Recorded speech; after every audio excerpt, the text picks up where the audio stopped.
কি গো, আসবো? আরে ফালতুই জিজ্ঞাসা করছি আসার জন্য। তোমরা কি আমার পর বলো? আসি। হ্যাঁ, এই টিভিটা কবে নিলে?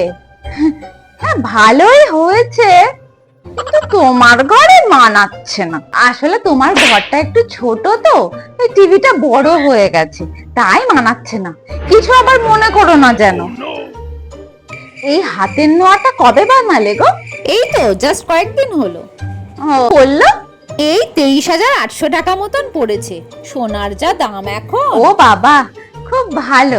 আসলে আমারও না এরকম একটা নোয়া ছিল জানো তো, কিন্তু ডিজাইনটা একটু পুরনো হয়ে গেছে তো, তাই ওটা বদলে আর একটা বানিয়েছি। তোমার ওই কুকুরটা না বড্ড ডাক, সারাদিন কান মাথা একদম ধরে যায়, ওকে একটু ট্রেনিং দাও। আমার দিদির বাড়িতেও এরকম একটা কুকুর ছিল, কিন্তু তার শরীর স্বাস্থ্য কত ভালো। এর মতো এরকম নির্জীব নয়, এ তো কেমন যেন একটা, ঠিকঠাক করে খাওয়া দাওয়া করে না নাকি? আচ্ছা, ওকে ইনজেকশন দেওয়াও তো, ও কামড়ে টামড়ে দেয় না জানো, দেখো। ও বাবা, তোমাদের রান্নাঘরে আবার কিচেন চিমনি লাগিয়েছো? বাবা, কত টাকা হয়েছে এদের। আসলে না, অনেকদিন পর তোমার ঘরে আসছি তো, তাই।